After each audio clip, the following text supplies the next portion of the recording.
Hello, thanks for joining in to any night owls or early risers in the US, and welcome to any replay viewers. So, today, another coronavirus episode, as there will all be because this is the war of our time. And this is like a resistance radio.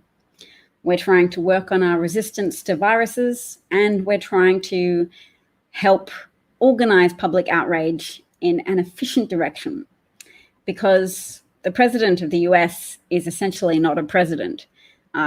He's a grifter hiding out from the law, squatting in the Oval Office. And he had backing from Russia. He's beholden to a foreign adversarial government. What a surprise that he's dragged his heels on doing really essential things for the security and safety of the American people. So he's a president who failed to order masks, who continually makes pronouncements about how great everything is, but the follow-through simply isn't there. And whose party senators, Republican, Trump-affiliated party senators, have just been revealed as having followed up on private Senate hearings on the disease with dumping millions of dollars worth of stock. So it's important not to be neutral about widespread incompetence and reluctance to help people, because we can potentially use the power of social media now to pressure an indecisive and villainous president. Yes, he's villainous. Yes, he's beholden to adversarial governments who want to shake down the US, who want to reduce the standing of the US and the geopolitical influence of the US as a good actor in the world sphere. But nevertheless, pressure can be brought to bear now on Trump if we use social media in a good way. So for now, we're going to I don't have any of my fellow moderators on here today to ban trolls, but we'll just have to endure trolls. And no, I'll just redirect from that bit of propaganda. It's not more prevalent in democratic areas. The virus is proliferating more broadly when preventative and protective measures are not taken. So primarily in red states where there are governors who listen to President Trump. Those people are not advocating for shutdowns or school closures or social distancing measures, and they will see a concomitant heavy death rate and heavy and sooner overwhelm of their hospital systems. But of course, paid trolls and just trolls for fun will be trying to push narratives to enforce a highly full of disinformation narrative about how everything is the Democrats' fault or the fault of the Chinese or the fault of migrants. Now, this isn't to say that the virus didn't initiate in China, it did, but they use that as a talking point to conceal and distract from the incredibly deadly incompetence, the incredibly deadly reluctance to intervene in a helpful way. The president was asked if he would order supplies, and he said the government is not a shipping clerk. So he didn't intend to order supplies, but public pressure was brought to bear on him, and he ordered some masks, but they're going to take 18 months for that order to be filled.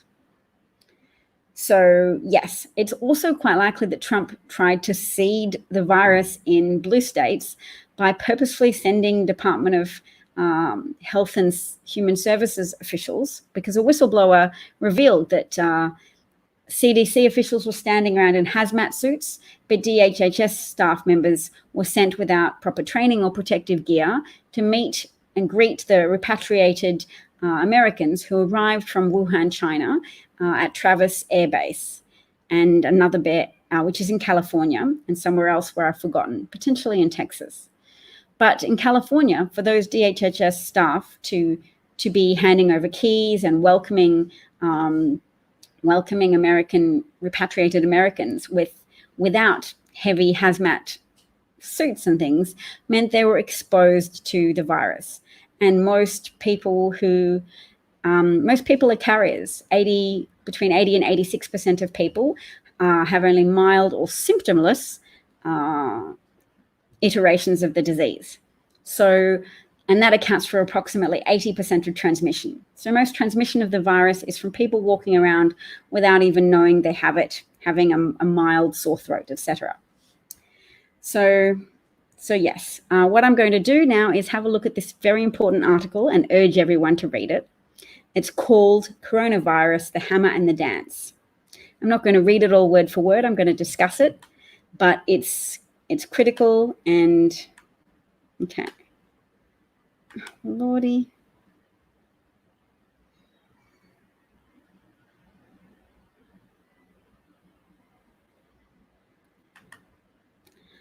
Yes, we don't know why Trump is taking more action now. Perhaps polling showed him, or focus groups showed him that it was time to launch into "I'm a war president" spiel, but people will still support that because of the psychology of accommodation, the failure to admit that they've made any poor choices in whom they supported for president, failure to admit that their attitude is racist, that they gave massive benefit of the doubt to a white presidential candidate with a massive criminal history of involvement in money laundering, fraud, blackmail and intimidation of journalists, Wall Street analysts, for the purpose of defrauding investors. So white-collar crime, we've learned, is under-prosecuted and under-investigated in the US. But essentially, a lot of Trump's behavior is criminal. It just wasn't criminally investigated or criminally prosecuted. And Trump managed to evade legal consequences for many of his crimes, all of his crimes. He's had to periodically make settlements. So he settled for $25 million for the Trump University fraud that he perpetrated upon thousands of students who willingly handed over money, but in the mistaken sense that they would get something of value from Trump University, which they assuredly did not. All right. So, summary of the article. Yes, strong coronavirus measures today should only last a few weeks. There shouldn't be a big peak of infections afterwards, and it can all be done for a reasonable cost to society, saving millions of lives upon the way. If we don't take these measures, and it's quite likely that we won't, because there are too many criminals in power. But if we don't take these measures, tens of millions will be infected, many will die, along with anybody else that requires intensive care, because the healthcare system will have collapsed. So more than anybody who requires intensive care, anyone who requires hospital treatment at all may potentially die because of the overwhelm of the healthcare system if the curve is not softened or flattened as people have asked it to be. And the only way is not through mild mitigation measures like recommending that people stay home or recommending that people avoid large gatherings. The only way to do it that's been effective is shutting things down and only letting them out for essential purposes, such as buying food or medicine, and other approaches that have had some measure of success, such as in some Italian towns where they've conducted widespread testing of asymptomatic people as well as symptomatic people, allowing for everybody, all the carriers, the asymptomatic carriers of the disease, to be isolated for a period of time. And that stopped it in its tracks and prevented there being many new transmissions at all. So that's really the only way to do it. But the political will to achieve those steps does not yet exist, which is where individuals who have the barest clue about what's going on need to play an important part and need to harness the potential of social media. Like that often told mythological story about the human brain that we only use 10% of it. If we only use 10% of the power of social media for good, and we mostly use it for venting or commenting on sport or shows we like, if you have two brain cells to rub together, then you should resolve in your heart to use that for good right now and share this article and articles like it that make things really clear for leaders about the human cost of inaction, and specifically the actions that are needed in this moment, which is massive suppression measures rather than weaker mitigation strategies. Because containment is gone, yes. The amount of international travel and the amount of wealth in industrialized nations that allows people to travel, that freedom and power that we have from our wealth, which we are also using to create destructive conditions around the world for life, but because of climate change, but are also very enjoyable. People really like traveling. It's very hard to dissuade them from doing it, even those that perceive climate change as a threat to existence. So here we have a threat that is far more present than climate change. Here we have a very present threat to our lives. And even still, many older people are dismissing the threat. They're saying they've lived through a lot and they don't intend to curtail their own activities, which just underlines the need to make such shutdown measures compulsory rather than voluntary. So within a week, if you've been paying attention, countries from around the world, you will have noticed, have gone from this coronavirus thing is not a big deal to declaring a state of emergency. Yet many countries are still not doing much. Why is that? Every country is asking the same question. What should we do? How should we respond? The answer is not obvious to them, but we can help make it more obvious. So countries such as Spain, France, or the Philippines have ordered heavy lockdowns. Others like the UK, the US, Switzerland, or the Netherlands have dragged their feet, hesitantly venturing into social distancing measures. For Trump, yes, he's a criminal, but the other countries have done it because they're trying to balance the high death outcome, likely outcome of coronavirus pervasive spread with the potential death count and devastation count from massive economic collapse. And that's understandable. The two things must be considered. But if we advocate for firm, enforced, hardcore suppression measures now, we can perhaps curtail massive economic depression following from high death rate, high ongoing death rate, panic, and eventual piecemeal lockdown strategies that are less effective when they're in the reactive period rather than in the proactive period. So this is the golden time for us if we have moments to still act and still advocate for enforced suppression measures. So we're going to look at some charts, data, and models from this article with lots of sources to ask what's the current situation, what options do we have, what's the one thing that matters now, time. What does a good coronavirus strategy look like, and how should we think about the economic and social impacts?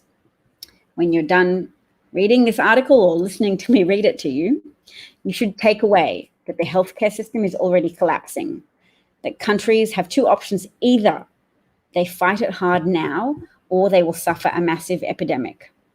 If they choose the epidemic, hundreds of thousands will die, in some countries, millions. And that might not even eliminate further waves of infections. If we fight hard now, we will curb the deaths. We will relieve our healthcare system. We will prepare better. We will learn. The world has never learned as fast about anything, ever. And we need it because we know so little about this virus. And all of this will buy us something critical. It will buy us time. If we choose to fight hard, the fight will be sudden, then gradual. We will be locked in for weeks, not months. Well, that's the argument of the man writing this article. Then we will get more and more freedoms back. He's making a case for how to respond to a pandemic so that we act fast, proactively, and then enjoy greater returns and greater freedoms afterwards. Or we react slowly and reactively. We respond to unfolding tragedy rather than anticipate it and work to prevent tragedy at scale. All right, so I might not be able to talk for much longer because I think my children, we'll see how they go.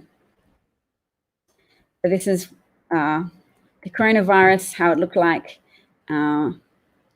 in just a straight linear graph of corona cases per country.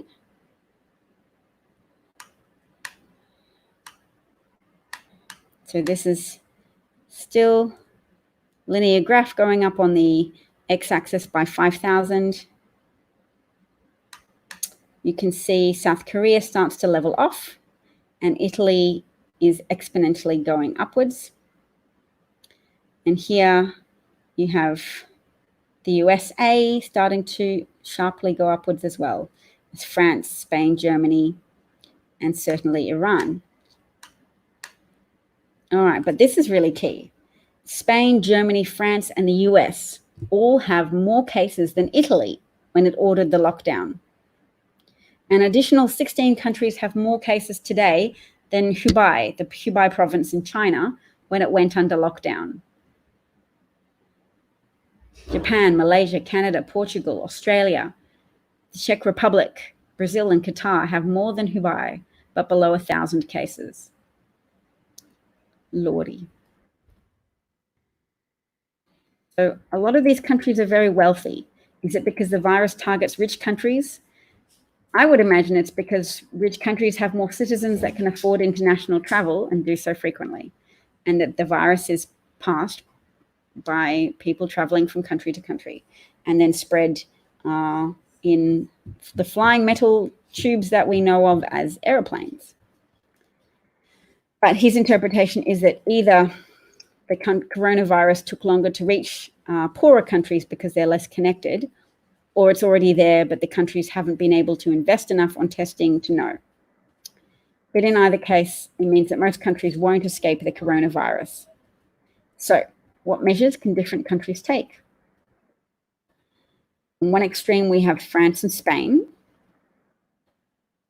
On Thursday, the president dismissed suggestions that the Spanish authorities had been underestimating the health threat. And on Friday, they declared the state of emergency. On Saturday, measures were taken that people can't leave home except for key reasons: groceries, work, pharmacy, hospital, bank, or insurance company if you have an extreme justification. On Monday, land borders were shut. So that's all Spain. France's timeline of measures is similar, except they took more time to apply them and they're more aggressive now.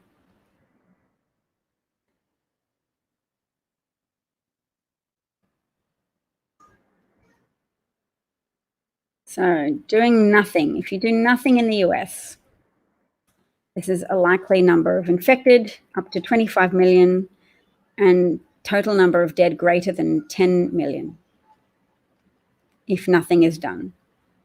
And if we don't coordinate our efforts to pressure Trump into taking important actions to secure American safety and to reduce the number of dead and to soften the curve and not overwhelm the hospital system so that people who need treatment, people who need hospital care can get hospital care, then, and that people are forced to stay home for a period of time, then this is the scenario you're likely to be looking at in the US. Greater than 10 million dead and over 20 million infected, 25 million infected. And can you play around with this? No, it's from a website called Epidemic Calculator from Gabrielle Go, and we can look at it at gabgo.github.io/covid/index.html. So that's a website that I might visit sooner rather than later, and we can play around with those statistics. I'll just check back and see if there's any more comments. Craig's there. Craig says hi.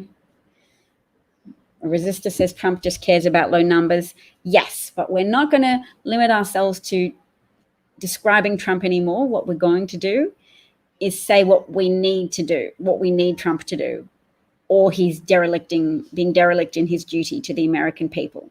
So we're going to be careful about how we express ourselves. We're going to say Trump needs to start suppression measures or he's killing Americans. We need to click on links to advocate. And I think there's a petition at the end of the article that I'm investigating and reading to you now a link that will take you to a petition we can sign for advocating for these extreme but necessary measures. Yes, Californians have been ordered to stay home starting Thursday night.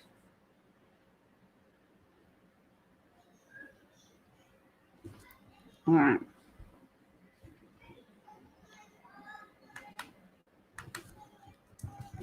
Gabrielle, go.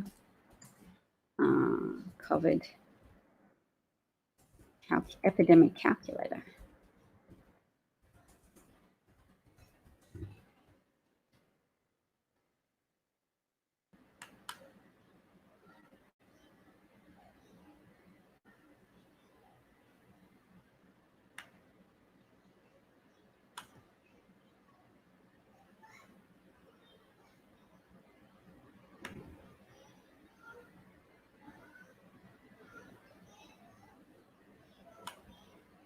Oh no, the calculator's gone.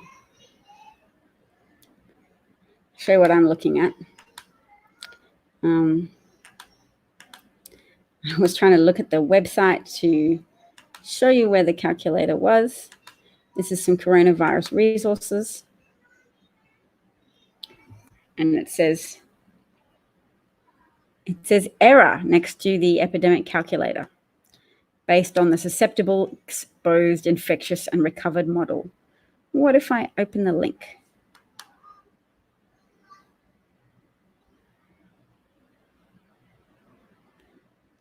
Looks like it's not going to open it for me, but there is a little blue circle turning, so we'll see how that goes. This is a great resource page. I will share it.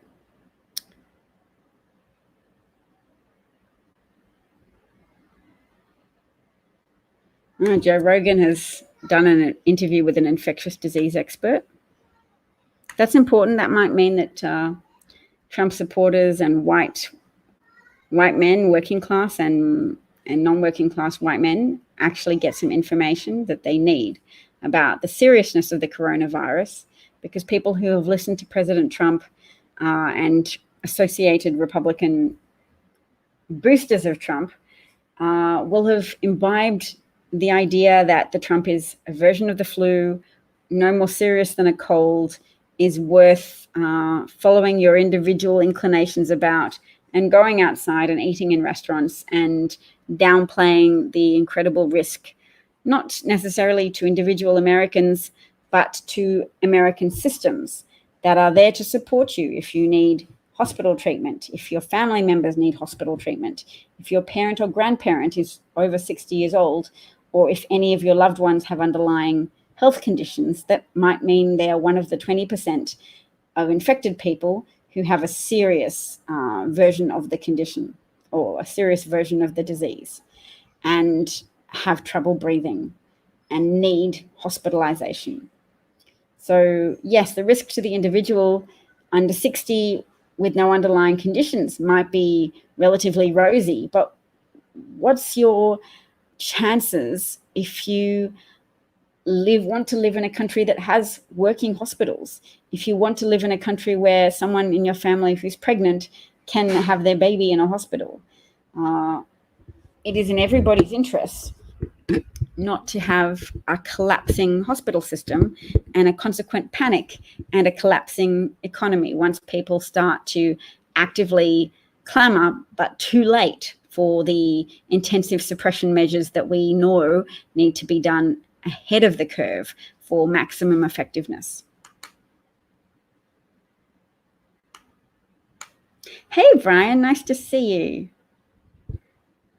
Thanks for being there. This thing still hasn't loaded, so I might need to return back to the article. Yep, it still says error on that calculator that I was trying to open. So we'll go back to the important article, if you want to Google it, called, oops, we got the epidemic calculator. Maybe it was taking a while to load because everybody is looking it up. All right. So what should we do to change it? Should we change to see what it's like if the morbidity rate is as high as it's been in Italy, which is 8%. Then, oh, but if you don't have an intervention, whoa.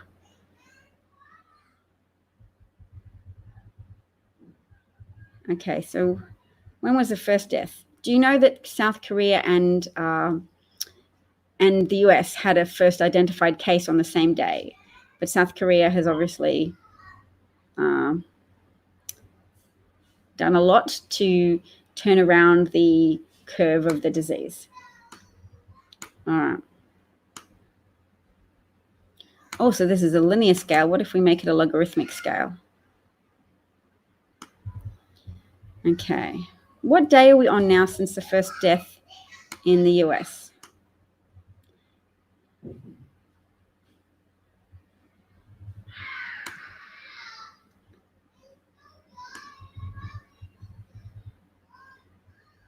Look how, bringing the interventions forward lowers the death rate. And look how, if I push the intervention day backwards, look at how the deaths are going off the scale. There's 1 million.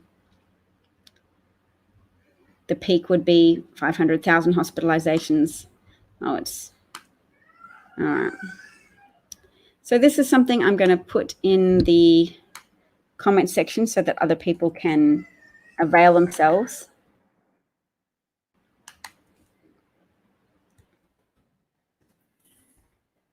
of that calculator. So you can screenshot it and play with it yourselves if you want. Oh, was I just talking then and you couldn't see what I was looking at? Whoops. I was watching this curve and you all couldn't see what I was doing. My apologies for that. I will change it. This is what I was looking at, guys and girls. This is a calculator, an epidemic calculator where you can change the date of the intervention begins and look at the changing fatality rate. Yes, darling? Have you been very good?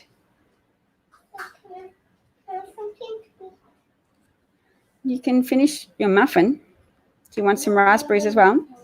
No. Okay.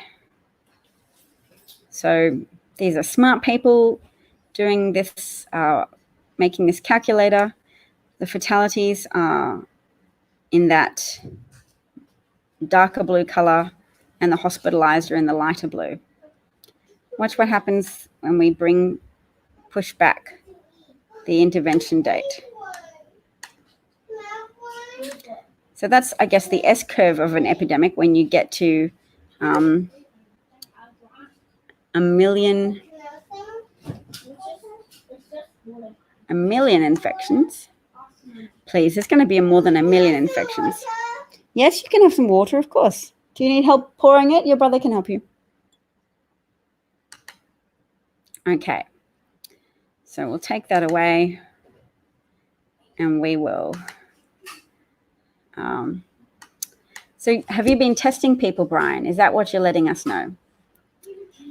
I saw a bit of Rachel Maddow yesterday point out that there's a town in Italy, the town of Vo, that 3,000 people only, but they tested everyone. And then they were able to find the asymptomatic carriers and isolate them for a 2-week period. And then retested the town, any more people who tested positive, isolate them also. And then their infection rate dropped remarkably, and they had barely any new cases. So Brian hasn't been testing people. You don't have enough tests. Yes. It's a bit unfortunate, isn't it? Okay. I'm going to return to an article. Pumpkins. People said last time on the audio that they could hear you guys when you were really loud. So would you be really kind if you didn't argue about things like pouring water?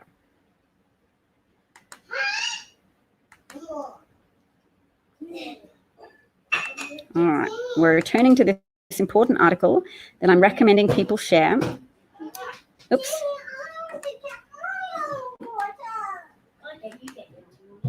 Let's see, where's my article gone? Here we go. We're at the hammer and the dance. Whoa. So how should we think about the fatality rate? So again, I'm just want to mention the statistics for anybody who hasn't tuned in. Between 80 and 86% of people who are infected are asymptomatic or mild symptoms only.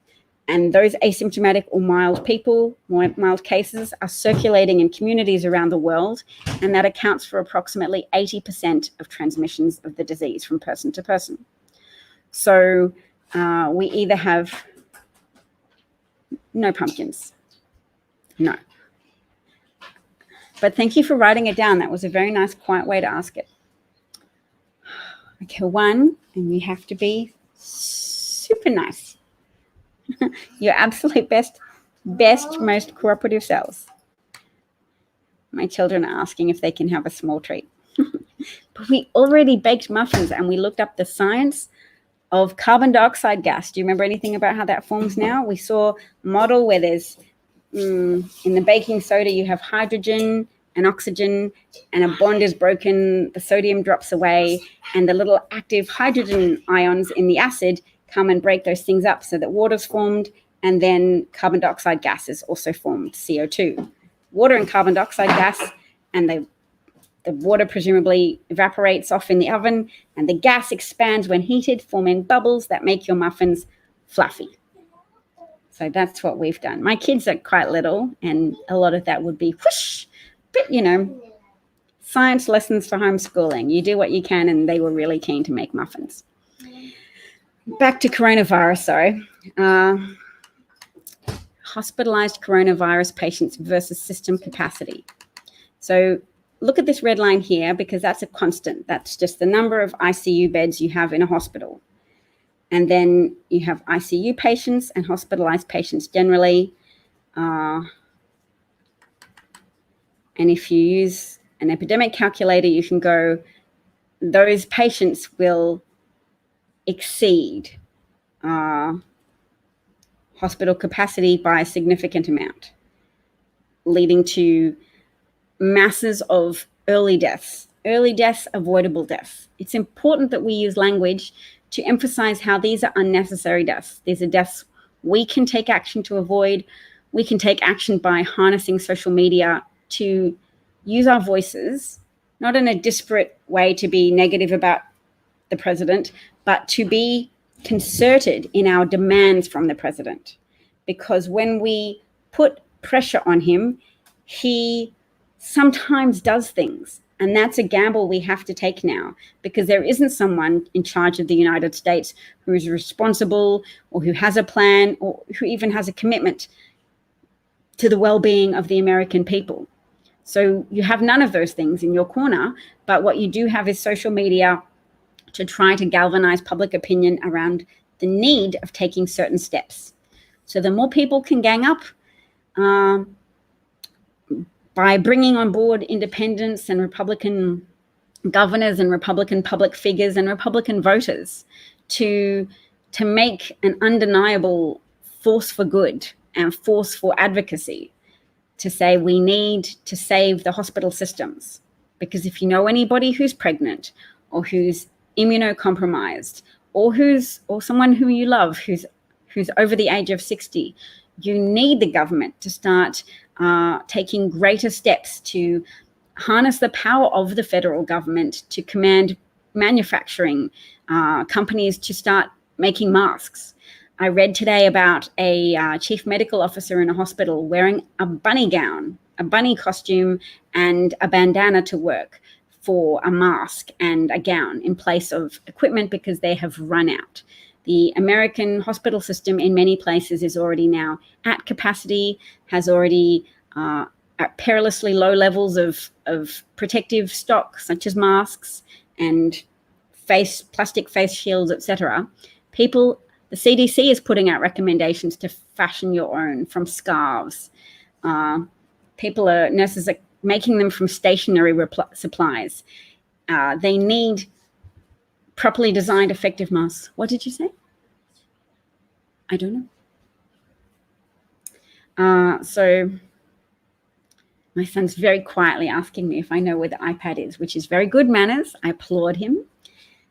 He's done some great work on various things today. He's been doing a little picture book of the life of Marie Curie. I'm so proud of him, actually. He's gorgeous. And to do that is, yes. All right, so Brian notes that his hospital in Florida is supposed to be starting on-site testing within a week. Yes, in the UK, you have a Conservative government who is also very likely, as part of a conspiracy with the Trump administration, really, to accept help from Russians, accept funding from Russians, and accepting advice from corrupt corporate interests, such as hedge fund managers who advocated for Brexit in order to cause off enough of a drop in the stock market that they could make a profit from dumping their stock when other people had to sell it. Or what's it called? Futures exchange, where you bet against the future. You say, I'll get money if stocks fall. So the kind of people who can invest billions in the fall of a stock exchange of a country are the kind of people raking it in now, and also the kind of people who advocated for governments that did not have the public interest in mind. So Brian's saying he doesn't know if they will have the quantity of tests needed, and many tests are needed, not to just test symptomatic people, but as a preventative strategy to test everyone, even those with mild symptoms or no symptoms, so that you can identify and isolate those unintentional carriers of the disease. That accounts for 80% of transmissions. And people aren't emphasizing that enough. That's why some ignorant people are still, I shouldn't say ignorant people, what's a nicer way to express it? Nope, I don't feel the need. Ignorant people are going out to beaches and restaurants still, because they don't understand that it's not just, oh, I'm just taking a risk for myself and I accept this level of risk. They are putting others at risk. They are putting their local doctors' and nurses' lives at risk. They are putting at risk their pregnant neighbor. They are putting at risk their neighbor's child with asthma, all of whom may not be able to get hospital treatment in the event of widespread hospital collapse, in the event of likely widespread transmission of this novel coronavirus that elderly people are suffering from most heavily, but that young people are also getting and having severe cases from as well. And it is just the extent of it is on the course for overwhelming hospital systems, and hospital systems in the US are already being overwhelmed. So you look to Seattle, you look to Washington, DC, you look to the reports from the doctors, and you look to Italy as well, where they'll explain to you for your own good that they are having to make critical decisions about excluding people over a certain age from their intensive care units. So it gets to the point where you're over 60 and you need help breathing. You have to be left in a corridor to die with maybe a shot of morphine to ease your passing, because they have to reserve the ICU beds for younger people than you. And the entire blanket of false security, what's it called? Lull them into a sense of false security. Yes, Americans might be lulled into a sense of false security, A, by a lying president, but B, by their own relative wealth and their own privilege to know that they can sue people for things going wrong. Well, you can't sue your way into an intensive care unit when all of the beds are occupied. If you're over 60, you cannot sue your way into medical care if none exists. You can't sue into existence protective gowns or masks for your hospital staff. And if your hospital staff do not have protective gowns and are using a handkerchief to protect themselves and a bunny suit instead of a gown and are more likely to contract the disease, they then either have to retire from working at the hospital or potentially transmit the disease to thousands more people if they come into contact with them. If they can't get a test, but they have a sore throat and they just have to push on with their work, they will then be very potent carriers of the disease to vulnerable people in hospitals. So in China, they devoted various hospitals and they enlisted various private hospitals to just be dedicated to coronavirus patients. And in other hospitals, they literally built walls in the middle of a hospital to designate one section of the hospital to coronavirus patients, so that If you had to pass from one wing to the next, you had to adopt all of the protective equipment. This is the death of American exceptionalism, and it's painful to witness. It's painful for Americans to say goodbye. But you've had 3 years of Trump and the embarrassment of Trump. So that might have prepared some people psychologically, but I wonder how Republicans will cope if they have to look around them and say, our country is not doing as well as other countries. Our country cannot get it together to match China's response or match South Korea's response in protecting their citizens from harm and in protecting even their economy from collapse. So that might be a bitter pill to swallow. And Donald Trump is offering up racial hatred as a way, as a lolly to suck on to distract them from that bitter pill.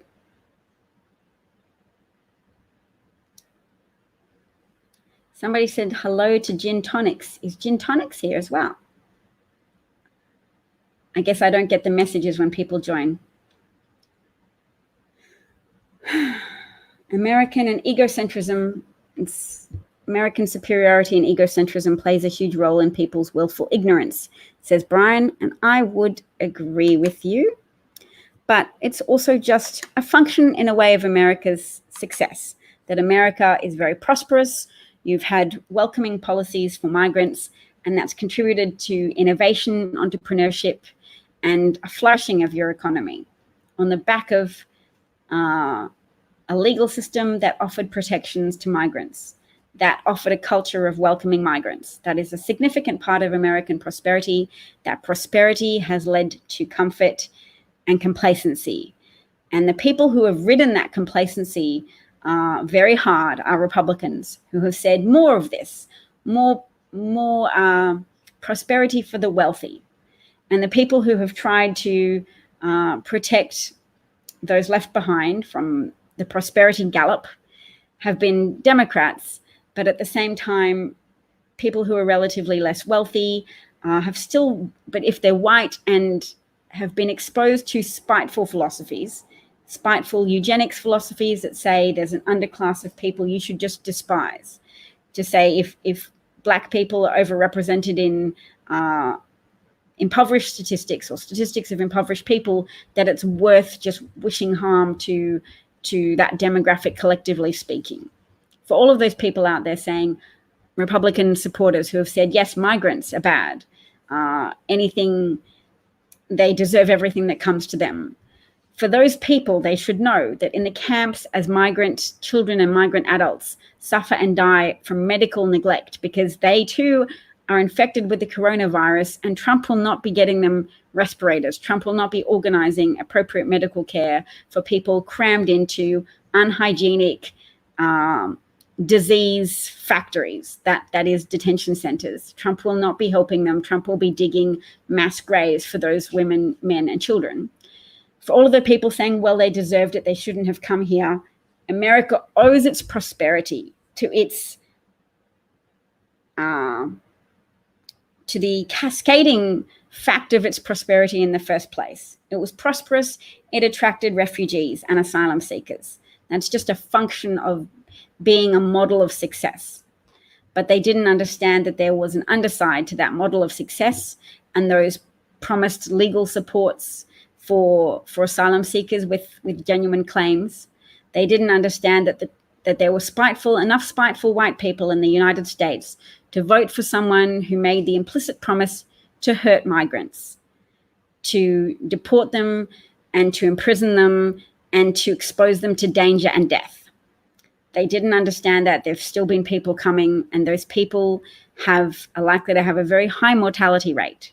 But what Americans who celebrated that need to understand is that those migrant camps that are petri dishes for death and disease now because of Trump's behavior, because of the conditions of the camp, because of Trump donors who are private prison owners making exorbitant and disgusting profits, $775 per day for a child locked up in an American prison camp for children, that the guards employed to look after those children are American.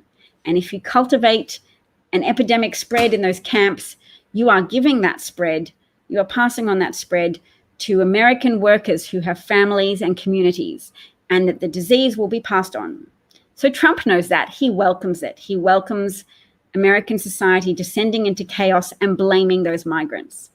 But American Republicans should know and should be asked now to deal with the fact that the very terrible outcomes that they have cheered on and wished for asylum seekers and migrants locked up in camps is the outcomes that are also going to be inflicted on their own communities, that they have brought death into their communities and into their counties and into their states by virtue of their irrational hatred for asylum seekers. Limbus Van is making the point that Obama said a pandemic was his biggest fear. Yes, and the Trump administration was inducted into that knowledge and that understanding of what a risk a pandemic is after inauguration. It was stressed to the Trump administration. So they know, why did they think it would profit them so much? What mixture of incompetence and intentional, willful, murderous negligence has brought America to this point?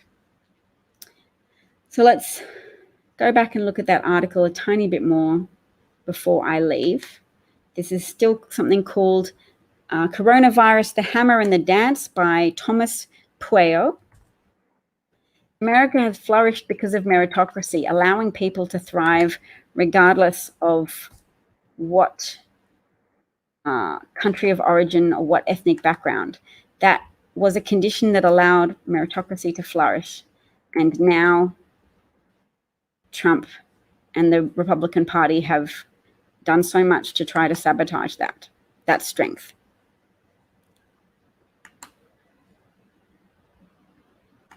Okay, so let's have a look further on this article.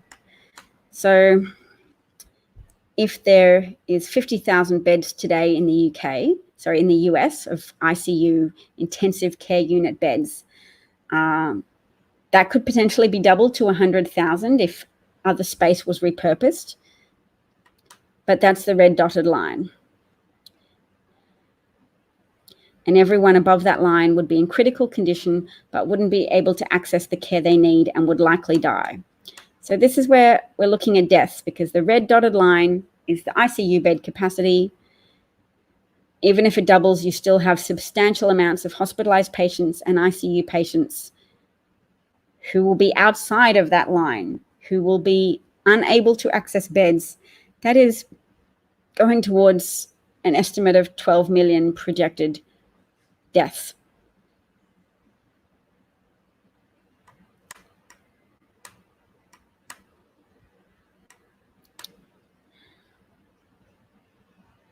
As of today, at least one Seattle hospital is unable to intubate patients over 65 due to shortages of equipment, which gives them a 90% chance of dying.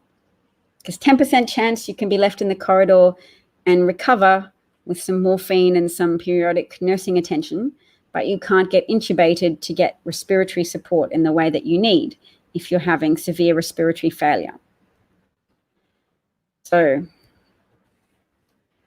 in Hubei in China, the fatality rate ended up better than it could have been otherwise because they built 2 hospitals nearly overnight.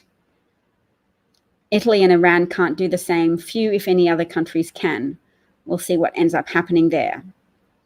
So why is the fatality rate close to 4%? Because if 5% of your cases require intensive care and you can't provide it, most of those people die.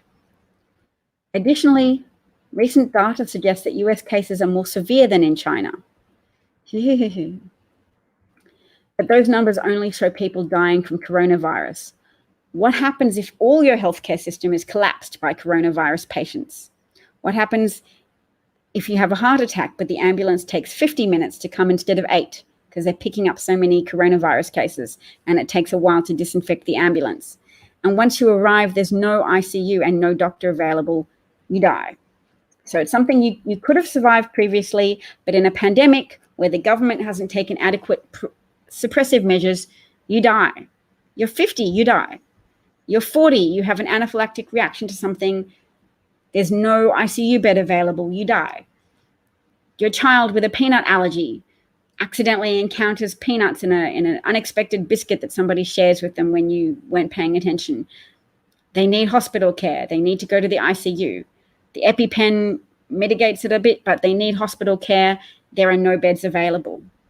Oh my God, the scale and scope of this tragedy. We should have hundreds on television crying, not just saying this is shocking or this is outrageous. This is an incredible tragedy on our doorstep. And without all of us speaking with one voice as much as we can and sharing this information and turning to each other and saying, speak up and advocate for stronger measures. Speak up and advocate, and do not be complacent, and do not look around you and say, but we're so prosperous. We have iPhones. How can a pandemic possibly exclude us from our own hospital systems that our taxes have paid for? You will be excluded. We will all be excluded, because the proportion of people falling outside that red line that is the reality of how many hospital beds are actually available, and yet how many people will require hospitalization with coronavirus as it has unfolded everywhere across the world. So in Italy and Iran and in China, the number of patients needing hospitalization is similar. It's a lot of people. And if you're China and you can build 2 additional hospitals, then those people can live. And if you're Italy, you can ask to repurpose some gyms or some other rooms, but you don't have the land to suddenly build a new hospital. And you get a high death rate. Is it 8% in Italy at the moment of infected patients that are dying? Let's have a look at the statistic that says US cases are currently more severe than in China. This is a morbidity and mortality weekly report. Okay, I will take you with me to that screen. Okay, severe outcomes amongst patients with coronavirus disease. We'll just look at the summary. Early data from China suggested deaths occurred amongst adults. A majority of deaths occurred amongst adults aged 60 plus years and amongst people with serious underlying health conditions.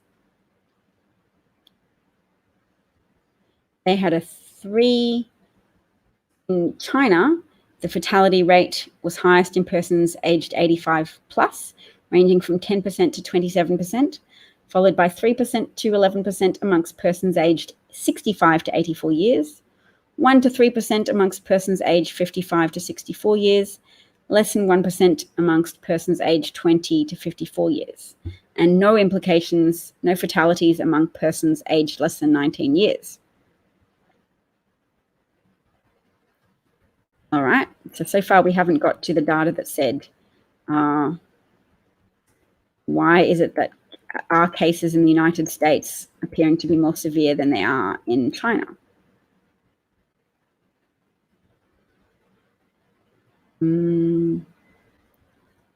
Discussion. Data is similar to figures from China, yes.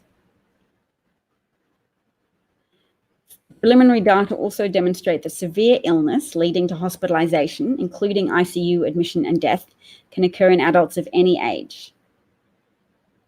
Adults, but under 19 years, milder COVID-19 illness with almost no hospitalizations or deaths reported to date. Approximately 14 million people in the US are aged over 65.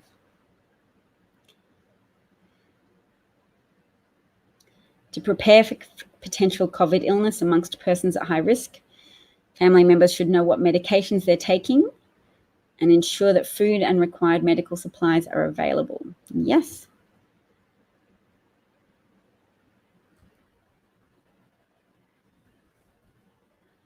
Furthermore, older adults should maintain adequate supplies of non-perishable foods and at least a 30-day supply of necessary medications.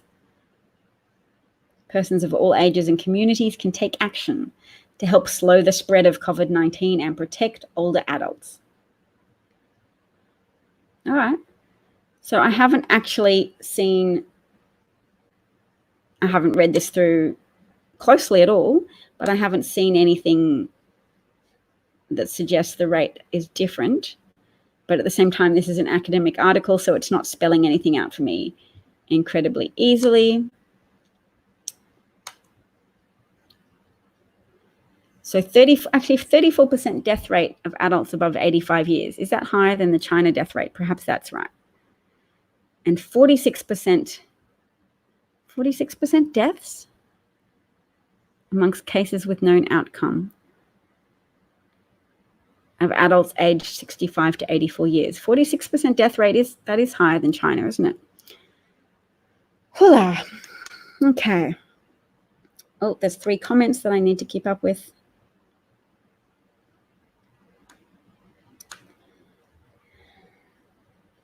Shortage of ICU-trained nurses is an issue as well, says Brian. Yes. Not every nurse can care for a patient on a ventilator. It requires specialized training. Yes.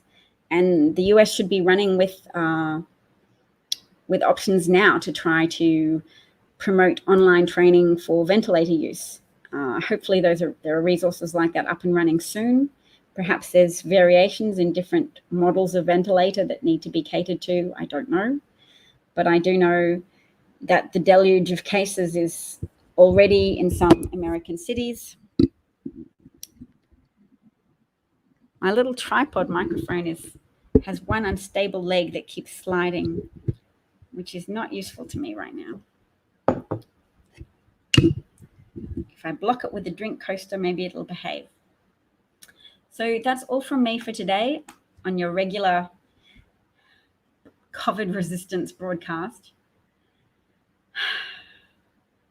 I need a punchy new name to signal that my resistance is not only to Trump anymore, it's to a disease that requires massive coordination. Yes, Eric Trump advised everybody to buy just as the stock market began to precipitously fall. So that's probably the worst stock market advice anybody's got. Everybody who listened to Eric Trump and bought shares when he advised it would be really sad. Oh, Holly, I'm sorry you just woke up, but good to have a rest. My times are all over the place at the moment because my ability to get away from my children when I have to administer schooling things for their homeschooling makes it more challenging to get to a computer to broadcast than usual. I'm still thinking about incorporating them in my broadcasts and doing separate broadcasts to help parents so that I can share some of my resources for planning for a day at home for homeschool, unexpected homeschool subject schedules and things. Did I say Holly instead of Bob? Sorry, Bob. I know, but I see your name, and sometimes the process of reading out loud is very automatized. So Brian's speculating that perhaps Chinese people have a better diet, and that might account for the very high rates reported in that study that we were just looking at. Oh, that's still on the screen even now.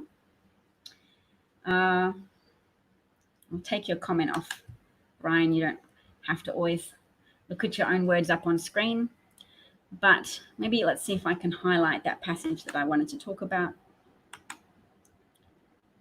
here. So that those figures do seem very high in the cases with known outcome. There are 30%, 34% deaths reported amongst adults over 85, and 46% deaths amongst adults aged 65 to 84. Oh, it doesn't bother you? That's good to know. So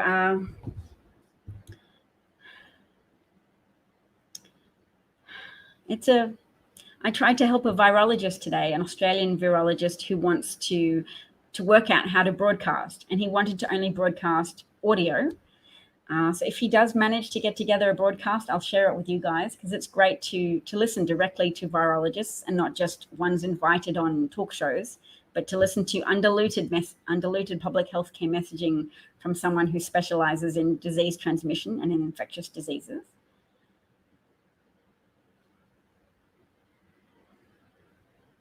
Someone said, don't try and teach too much. We've succeeded if our kids and our grandkids just stay well. That's probably true for most people, but children don't suffer much from the coronavirus. It is important to keep them well, and structure actually helps them not go stir crazy. So having subjects and having learning goals and outcomes and things like I think helps them climb the walls less, particularly if it's a protracted period of homeschooling. What would you like? Don't come on the camera, Dana. And maybe so.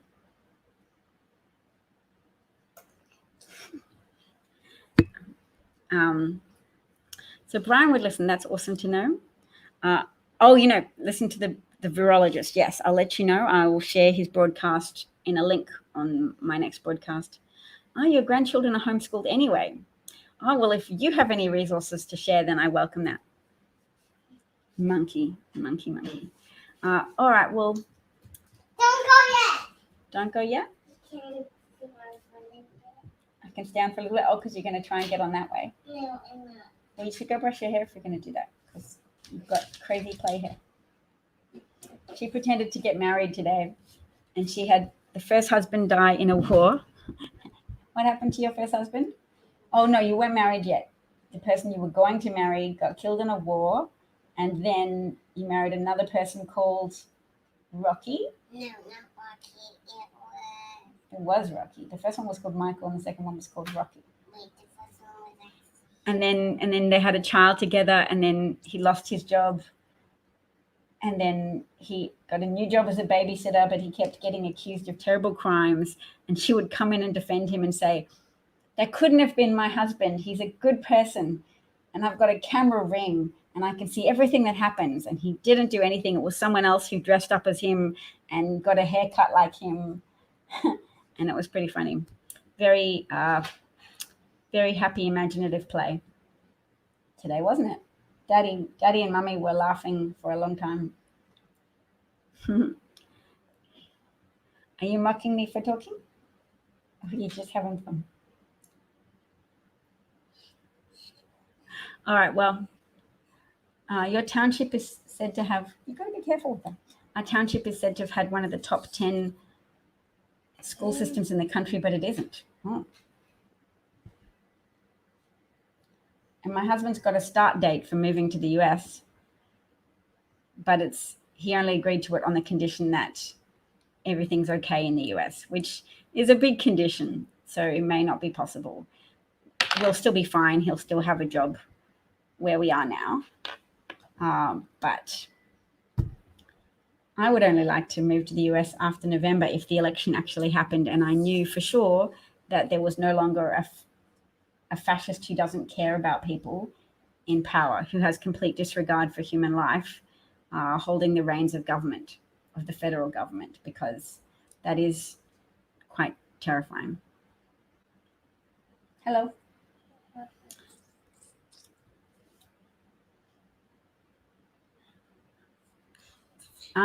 So Bob is saying that his children, sweetheart, that's a little bit distracting. All right, I better go. Should we say goodbye? Do you want to say goodbye? Bye. Bye.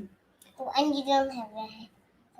I know I don't have my headphones on, but the headphones are actually less relevant than the microphone. The microphone is the most important thing. This takes the sound waves from my mouth to the people. Thank you, Brian. Thank you, Bob. Thank you, Limbus fan. Cheers, everybody. Take care. And don't forget to read and share this Medium article that I've posted as a banner here, particularly because, hang on, what we've got to do, sweetheart, I've got to get the link, because I know at the bottom there's wow, we did not make it very far through the article. There's so much to the article. Hang on, I'll take it off screen so it doesn't hurt people's eyes while I'm flicking through it. Cheeky. You should hop off the screen then. I'm really on this side. I'm really on this side. I know it's sort of like a mirror reversal. We like this side. It's like I'm pointing that way, but I'm really pointing it. All right. We have this side. I'll get you off the screen for a second, monkey. There we go. Haha. That's too noisy. Behave yourself. Mummy just wants to share a link with them that they can share. No. Oh, Lordy, this article is so long and I...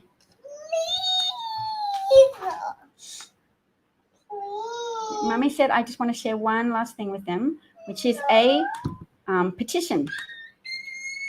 Sweetheart, that's going to really hurt people's ears. Go. You can't stay here and make that noise. Mummy said no. Okay, I found the petition. It's at the end of the article.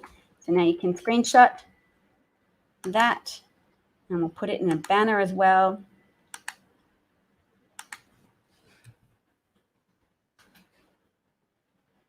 There.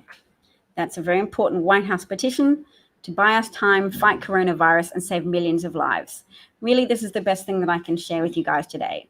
Listening to me talk is just listening to me talk, but if you take away anything, please take away keywords from that, a screenshot of that web link so that you can visit it and share it with everybody you know. Thank you so much, and take care of yourselves and each other. Bye-bye.